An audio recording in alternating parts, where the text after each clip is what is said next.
I hate to be in the NBA shoes right now because right now we're dealing with one of it might be the worst NBA playoffs in terms of injury wise. We're talking about a whole lot of injuries, and we're looking at a potential finals that might just be essentially marred by a bunch of injuries during the finals and before the finals. Think about this: Jamal Murray out ACL. Kawhi Leonard recently just feared that he has a potential ACL injury. Then you're looking at Chris Paul, COVID protocol because he was exposed to COVID. We're looking at James Harden, hamstring, Kyrie Irving, ankle, Donovan Mitchell, ankle, because he's been in and out of those. He played those games, but he's been in and out of those games due to his ankle injury. This NBA playoffs, as exciting as it has been, Joel Embiid, meniscus tear, lateral meniscus tear. For all of the great play we've seen and the epic games like from Kevin Durant, this might go down as the worst playoffs in terms of injuries. The injury bug is run amok all throughout the playoffs, and this has decided some outcomes to a certain degree. And guys, the NBA really has to sit back and really think about how the guys rest and recover and relax and how this is going to kill their bottom line. One of the key things that really irks my nerves, and I'll hate to be an executive in the NBA boardroom, for example, Chris Paul, he gets caught with COVID. He tests positive.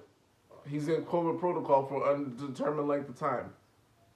But LeBron James went through the same thing. He had dealings with the whole COVID protocol, whatever the case is, COVID contact tracing, not stuff like that, like how Chris Paul is. And you're saying that, well, LeBron, he can still play a playoff game, but CP3 he can't. Don't you see the hypocrisy in that? LeBron could have, maybe that's where the contact tracing came from. CP3 being around LeBron and Devin Booker and stuff like that. LeBron was hugging on them dudes after that series was over with. So the NBA, they really have to really sit down and say, look, we can't be hypocritical in the sense of we're going to sit on LeBron but not CP3. We're just saying CP3 is less marketable than LeBron James in the Western Conference Finals. This is the first Western Conference Finals the Suns have been in since 2010 or 2010, 2009, one of those.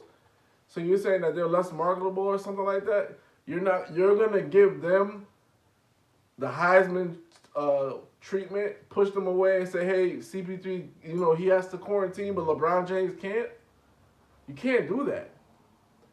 This shows you that the NBA is willing to do anything for $1, and they don't care if people are getting hurt or whatever happens to the players. You know why I'm saying that? Because look at so many injuries, and yet, the marginal things they do to, I guess space out the games and stuff like that, it's not working.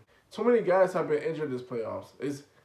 It really hurts the game, like, because now all we're saying is, well, think about this, right?